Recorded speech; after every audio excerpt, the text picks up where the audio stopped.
Namasté tout le monde, et bien aujourd'hui on se parle d'un sujet qui est très d'actualité, le sentiment d'impuissance. Je dirais comme le sentiment de compression intérieure face aux événements, aux situations qui semblent être complètement, et qui le sont, hors de notre contrôle. Alors on va se garder des petites sagesses bouddhistes, des astuces pour comment faire face au drame extérieur, au chaos, à tout ce qui génère en nous, et c'est propre à chacun, un sentiment d'impuissance. Je vous rappelle aussi que ce matin, il y avait sur les ondes de TVA à l'émission Bien avec Saskia et Patty Galland, une belle chronique de 10 minutes sur le tantrisme, l'amour de soi et l'art de vieillir en beauté, ramener de la conscience dans nos relations, à notre corps et à l'amour. Alors si vous avez manqué l'entrevue, ça va être sur le site de l'émission Bien. On parlait de ce beau livre-là sur comment célébrer l'amour de soi et de l'autre. Alors voilà, c'est ma petite vlog ce matin pour l'entrevue de télé parce que je suis vraiment honoré. Je ne sais pas si vous savez à quel point. L'avez-vous écouté, premièrement?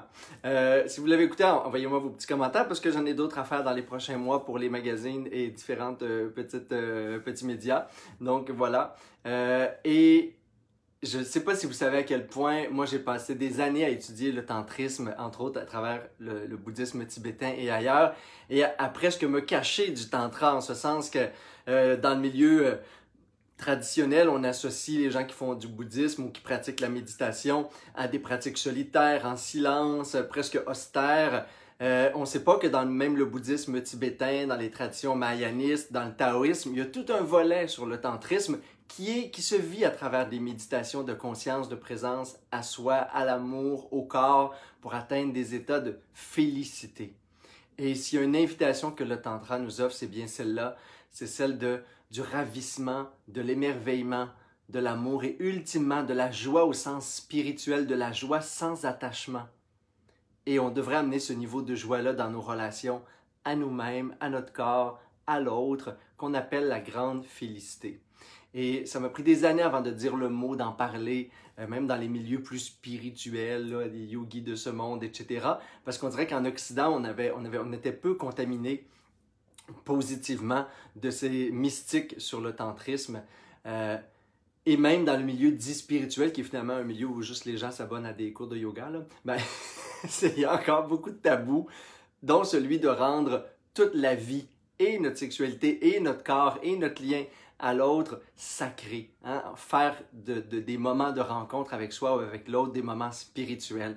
Et le livre s'adresse à ça. Et je suis tellement heureux que le tantrisme, que ce sujet-là et ces pratiques-là puissent enfin percer le milieu select en Asie, en Orient, des ashrams, des monastères, pour arriver au Québec, comme ça, à travers les médias traditionnels. Je suis vraiment honoré au nom de ces millénaires de pratiques et cette sagesse magnifique qui, encore plus en ce moment, peut nous faire du bien, nous apaiser et amener de la douceur. Fait que voilà, c'est mon petit exposé ce matin là, sur le tantra, à quel point je suis sur des petits nuages, t'inquiète, à toutes les fois qu'on me confirme des entrevues un peu partout.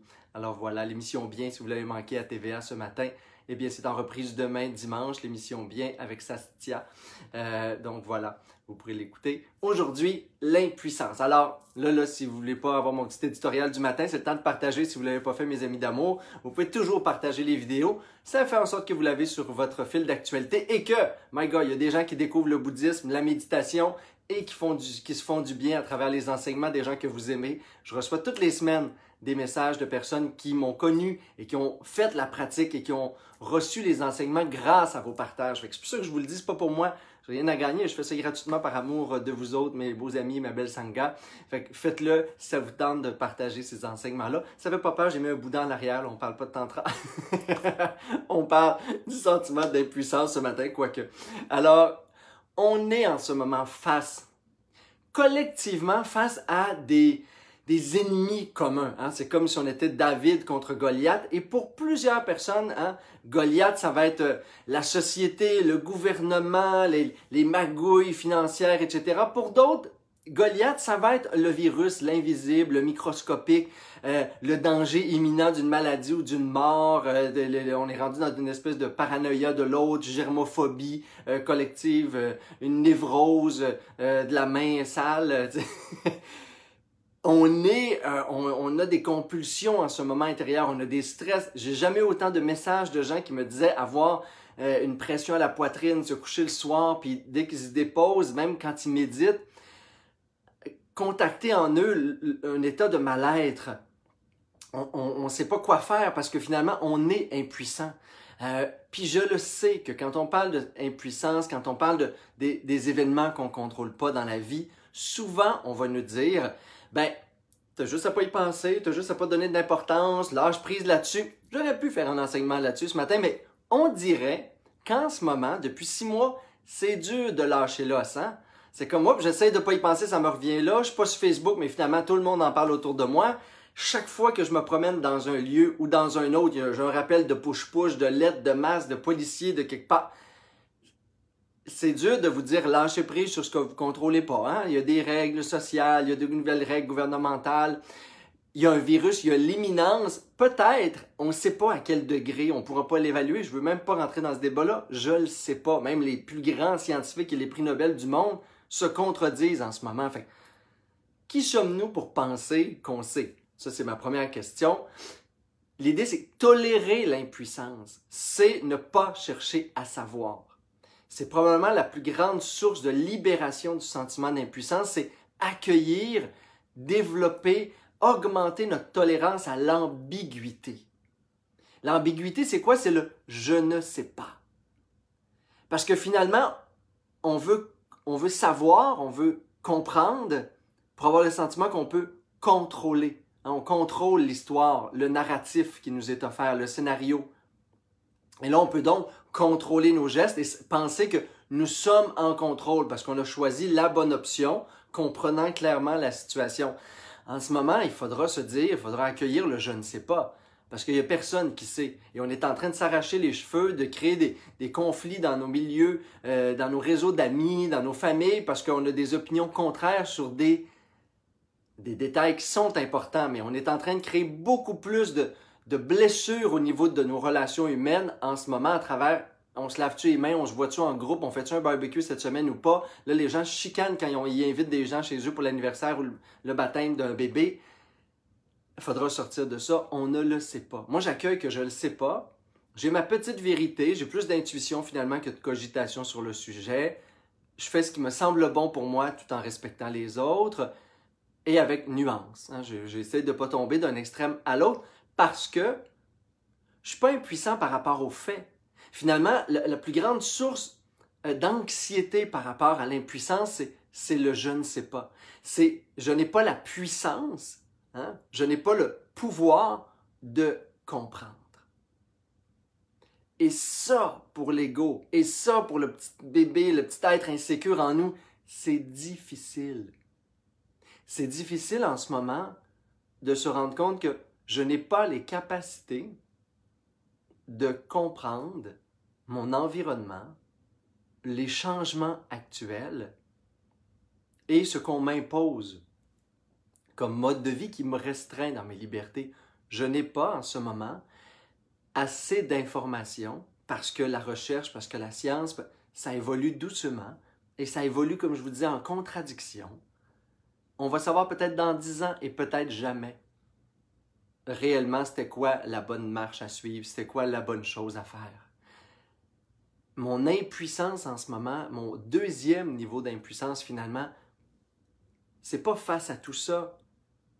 C'est le fait que je suis dépourvu de compréhension, de savoir. C'est pas clair dans mon esprit la situation. J'ai donc pas, mon sentiment d'impuissance, c'est que je ne peux pas comprendre.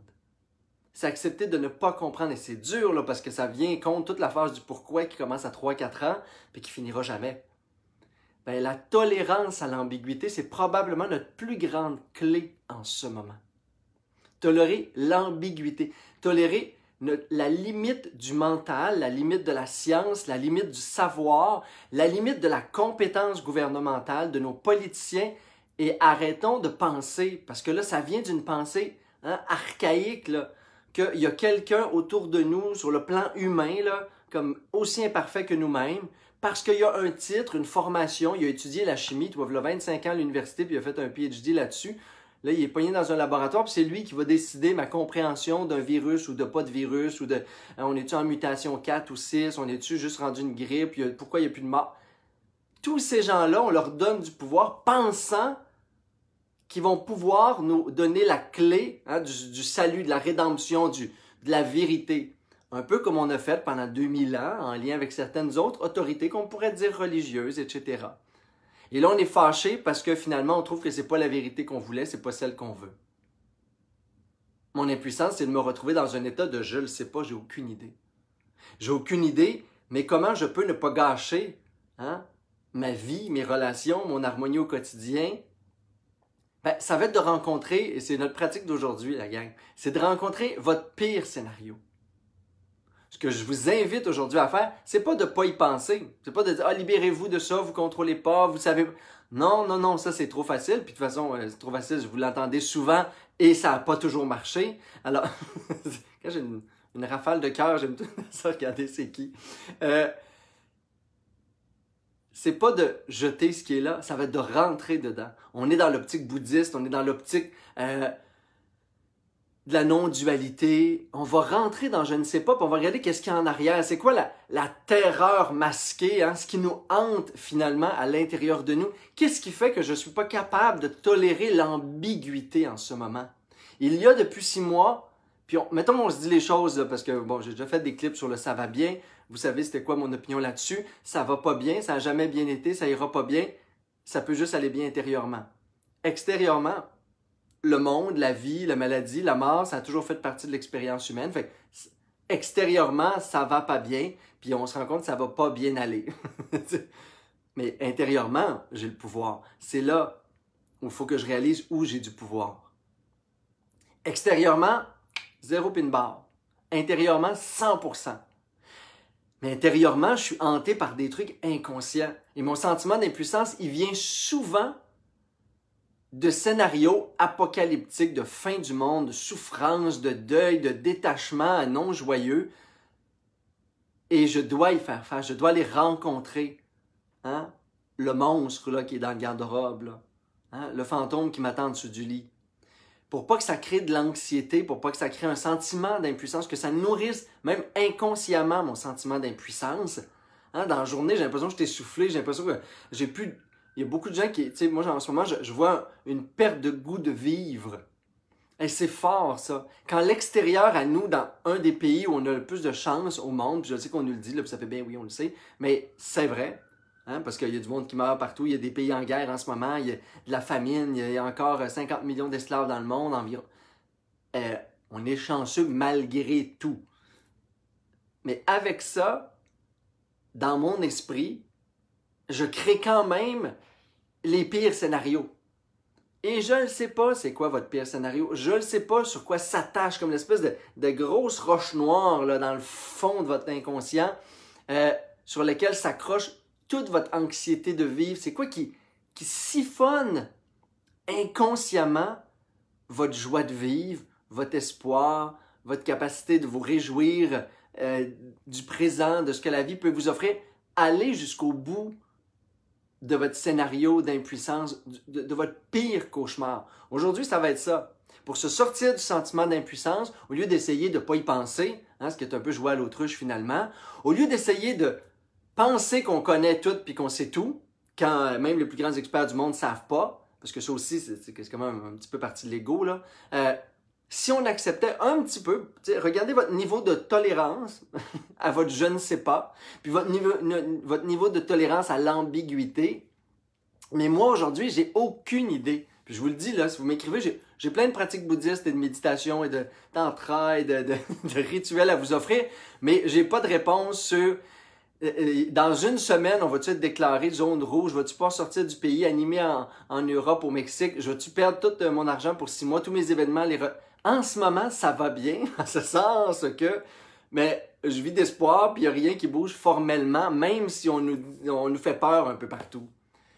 Mon sentiment d'impuissance, si je veux m'en libérer, ça va être d'aller jusqu'au bout du scénario le plus catastrophique possible. Et ultimement, quand je vais percer la peur de ce scénario-là et je vais rentrer dans plusieurs couches dans la méditation, c'est ce qu'on va faire là, dans quelques minutes, deux minutes environ. L'idée, ça va être de dire, OK, au lieu de fuir, de compulser, de vouloir contrôler, si je me tournais sur ce qui me hante intérieurement, c'est quoi mon pire cauchemar du moment? C'est quoi finalement l'amener avec clarté, avec conscience? C'est quoi la peur vient de quel scénario là, que je me projette sans trop m'en rendre compte? C'est quoi la pire situation? Puis vous allez voir, moi je vais loin là, mais dans la méditation, on peut aller jusqu'à tout perdre. Tous les gens qu'on aime meurent, on meurt, c'est la fin du monde. Moi je riais beaucoup là, parce que je disais quand on allait arriver au Canada, à Saïd, qu'on allait débarquer puis il allait y avoir des charniers humains puis que le monde il pelletait des cadavres. Je dis écoute, on les a vus se pitcher ces papiers de toilette v'là 3 mois, ça doit être rendu là. Moi je m'attends à un monde post-apocalyptique. Finalement, comparé à mon monde apocalyptique, ça allait bien, pas d'abri de tempo avec des cercueils, tu sais. J'étais là, bon, ben, porte un masque, on va y let's go. Parce que j'avais été jusqu'au bout de mon histoire, jusqu'au bout de ma peur, jusqu'au bout du fantasme, de l'idéation morbide, finalement, on nous envoie des mots, là, quasiment comme fin du monde en ce moment. Mortalité, tu sais, c'est fort. Puis finalement, c'est juste parce qu'on n'a jamais été conscient que le monde, il mourait, puis qu'il y avait du monde malade, puis que des virus, il y en a toujours eu. Il y en a un là, sur lequel on donne plus de statistiques que les autres avant. Je ne vous parlerai pas des 20 dernières années avec le sida et l'Ebola ou d'autres, parce que vous avez été sûrement épargnés si vous m'écoutez en ce moment, mais c'est comme pas la première vague et elle est mineure encore aujourd'hui comparée à beaucoup d'autres épidémies, pandémies qu'on a eues récemment dans les dernières décennies, mais qui vous ont peut-être pas touché. Fait qu'aujourd'hui, si celle-là vous touche, vous voulez regarder ce que ça vous fait vivre intérieurement, au lieu de fuir, au lieu d'essayer de contrôler l'histoire, au lieu d'essayer de lutter puis d'être en colère contre les narratifs qu'on vous impose dans les médias sociaux, dans les médias généraux, ben, on va regarder qu'est-ce qui fait que je ne suis pas capable de tolérer l'ambiguïté. Qu'est-ce qui fait en moi? C'est quoi le scénario, ma peur fondamentale qui fait en sorte que je peux juste pas accueillir le fait que, humblement, avec légèreté, presque avec joie, ben, je ne sais pas. Et c'est correct. C'est correct de ne pas savoir. Ce serait bien plus le fun aujourd'hui si les politiciens puis plein de monde pourraient dire « je le sais pas ». Moi, je souhaite qu'on soit dans un monde en ce moment où l'humilité fasse partie du discours un peu plus que l'ego. Parce qu'il faudrait avouer humblement les scientifiques, les politiciens de ce monde, les grands narrateurs là, éditorialistes, etc. de ce monde que je ne sais pas. Moi, mon discours, mon éditorial, je savais écrire dans un journal, ce serait honorer le je ne sais pas. Moi, je ne le sais pas. Je pense humblement que je ne sais pas puis que je ne saurai pas beaucoup plus dans un an, dans une semaine ou un mois. Je pense aussi qu'ils ne savent pas. Sans jugement, je ne le sais pas. Ils n'ont pas l'air à le savoir et c'est correct. Le problème, c'est que personne assume en ce moment qu'on ne le sait pas. Parce qu'on n'est pas capable de tolérer le sentiment d'impuissance, d'augmenter notre accueil face à l'ambiguïté, qui fait en sorte que finalement, tous les matins, on peut contempler le « je ne sais pas ». Sans que ça nous perturbe ou que ça nous fasse vivre un sentiment d'impuissance, d'insécurité ou d'angoisse. C'est juste que c'est ça. Ce que je peux savoir, c'est ce qui en moi perturbe mon esprit, m'amène de l'anxiété, nourrit la peur. Ça, je vais aller le rencontrer et après ça, je vais être en puissance ou en clarté sur ce qui m'habite intérieurement. C'est probablement le plus beau cadeau que vous pouvez vous faire en ce moment. Alors, je vous invite à prendre une belle posture de méditation, mes amis, pour commencer la pratique si ça vous tente. Je sais qu'il fait beau aujourd'hui, là. Il y en a qui m'ont dit vite, vite, vite, Martin, après ça, on s'en va dehors. Vous avez raison, moi aussi. Alors, asseyez-vous.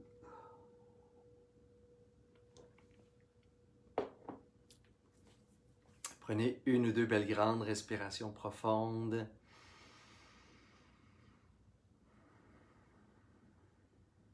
Allô, ma belle Jacinthe. Allô, Madeleine.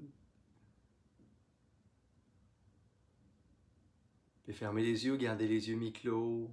Prendre 3 belles grandes respirations libératrices. C'est probablement des plus beaux cadeaux aussi que vous pouvez vous faire comme un micro-cadeau dans la journée, là. La respiration libératrice. Vous inspirez profondément par les narines. Prenez une petite pause tout en gardant le corps détendu. Et ensuite, vous expirez, mais complètement tout l'air des poumons. Si vous avez un trop-plein, là, ça peut même ressembler à... Puis des fois, ça fait comme plus de bien. Alors, prenez-en une dernière de cette belle respiration libératrice. C'est comme le chocolat de la respiration, là.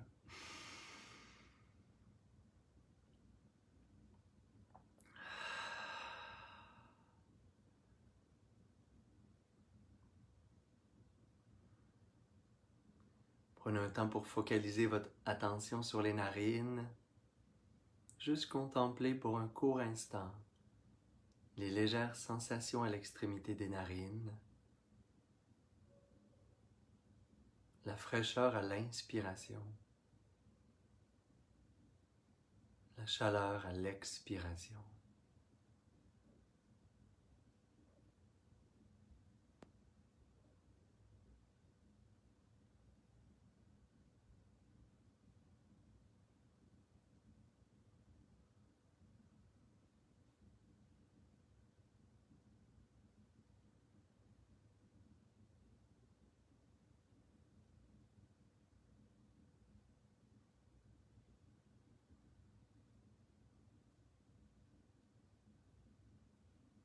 Plus vous concentrez votre attention sur les narines, et plus l'esprit s'apaise et se calme.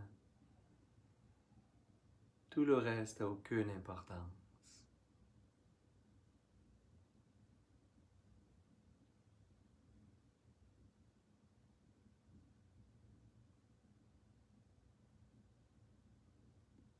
En ce moment, vous êtes tout simplement en présence avec le souffle, avec vous-même. Comme si chacune des inspirations vous invitait à entrer à l'intérieur.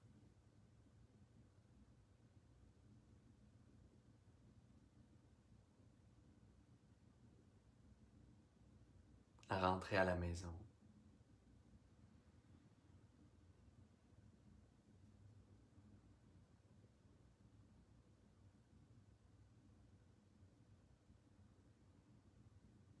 Dans cet endroit où vous êtes en parfaite sécurité, où le corps peut complètement se détendre.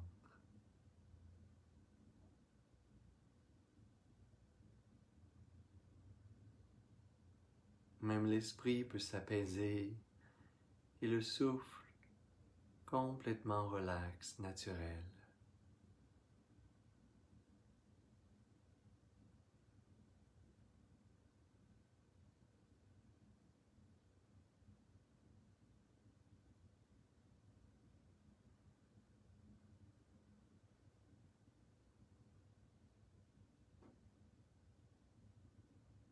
Tournez doucement votre attention à l'intérieur. Allez à la rencontre de vous-même. Au lieu de chercher à fuir votre agitation, le sentiment peut-être d'oppression, vos peurs, choisissez d'aller à leur rencontre. Laissez-les juste monter, inviter sans effort à se révéler à votre conscience ce qui nourrit votre sentiment d'impuissance, votre angoisse, vos peurs.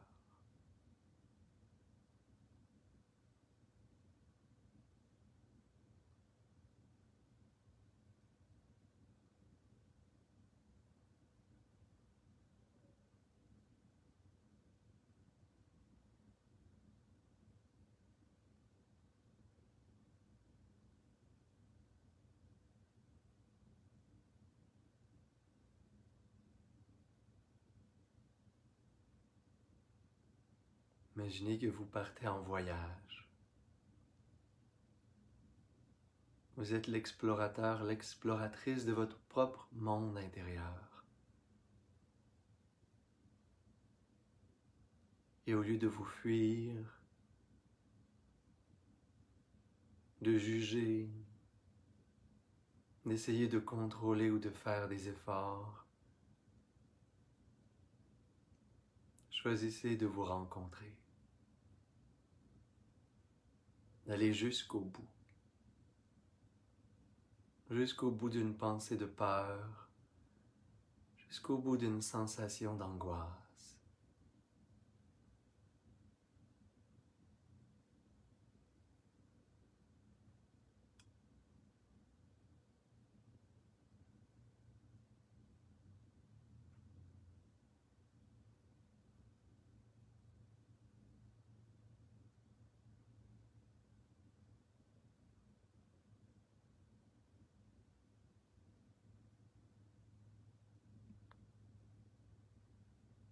Au lieu d'y résister, choisissez de vous unir aux sensations, aux pensées, aux images qui nourrissent votre sentiment d'impuissance, votre angoisse de vivre, vos anxiétés.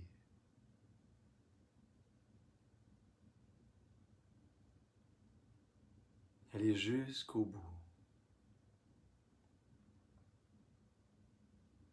tout en restant détendu.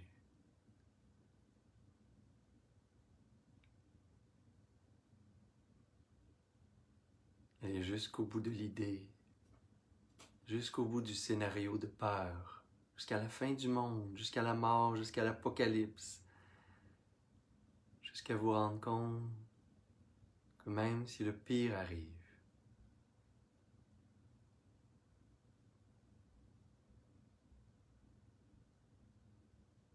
mais vous allez être là. La conscience va être témoin.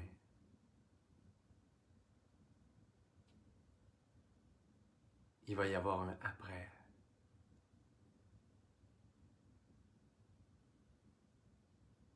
Il y a des forces intérieures qui vont pouvoir s'activer. Il va y avoir des cadeaux comme dans chaque blessure, chaque épreuve, chaque passage. Même si demain je perdais tout, même si demain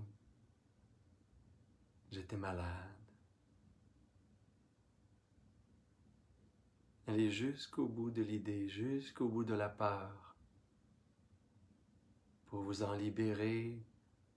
Regardez en face le monstre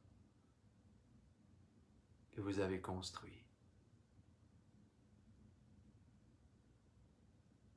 Et entrez à l'intérieur.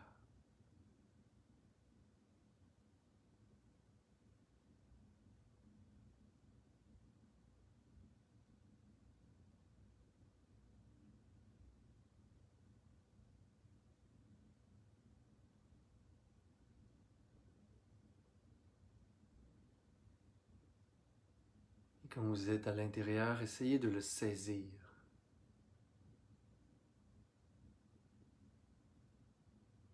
Vous allez vous rendre compte que c'est insaisissable. Ce n'est pas une réalité. C'est comme du vent. Un vent qui projette des réalités dans votre esprit, qui conditionne votre qualité de vie en ce moment, votre qualité affective, mentale, psychologique. Ça n'existe pas. Plus vous rentrez dans une peur, plus vous rentrez dans la source du sentiment d'impuissance, plus vous rentrez dans une sensation d'inconfort. Et au centre de tout ceci, une conscience claire et pure de l'espace, la vacuité.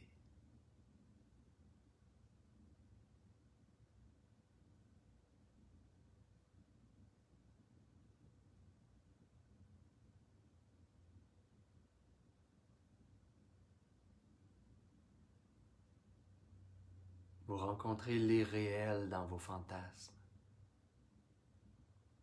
la nature imaginaire de vos pensées.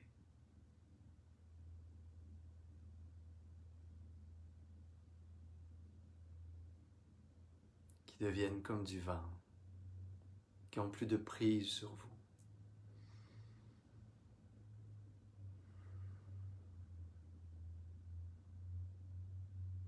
C'est juste des idées, c'est juste un film. Revenez ici maintenant. Prenez quelques belles respirations profondes.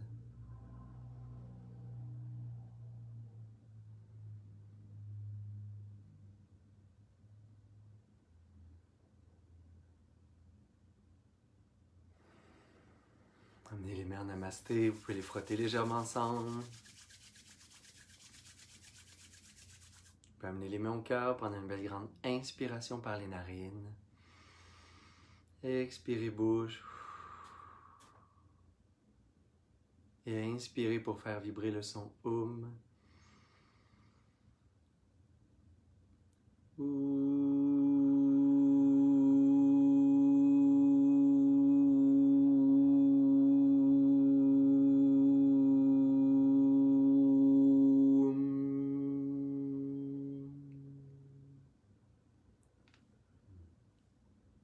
Namasté tout le monde. Je vous souhaite cette semaine, ou peut-être même aujourd'hui, de jamais aller à l'encontre de ce qui est à l'intérieur de vous. Une des plus grandes souffrances qui s'appelle dukkha dans le bouddhisme, c'est la résistance. Cessez de résister à ce qui ne sait pas, cessez de résister à l'ambiguïté, à l'inconnu, honorer, rencontrer, dépasser la peur. Il y a une super belle petite phrase que je partage souvent sur Facebook depuis des années, parce que moi je l'aime, Snoopy. C'est Snoopy qui est avec Charlie et il regarde le coucher de soleil, puis Charlie dit à Snoopy, tu sais, Snoopy, un jour on va tous mourir. Et Snoopy dit oui, mais avant que ça arrive, chaque jour, on va vivre. Hein? C'est ce que je nous souhaite en ce moment. C'est notre ultime peur, notre ultime impuissance, notre ultime anxiété, c'est face à ce qu'on contrôle pas, qui est, tu sais, un jour, vous savez, un jour, ma belle Sangadamo, on va tous mourir, hein? Mais en attendant, chaque jour, on va vivre. Et moi, mon engagement, c'est d'aller jusqu'au bout de la liberté qu'on me donne, que je peux vivre, que je peux prendre à chaque instant. Créez pas plus de restrictions dans votre tête, créez pas plus d'obsessions dans votre tête, créez pas plus de névrose dans votre tête.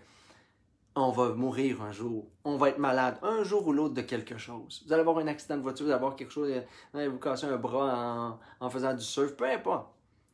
En attendant, on va vivre. Et pour se sortir du sentiment d'impuissance, il faut que vous soyez capable de renouveler, selon moi, cet engagement-là. Au lieu de mourir à petit feu, vous restreindre encore plus que les restrictions, d'anticiper le pire, d'aller jusqu'au bout des scénarios apocalyptiques.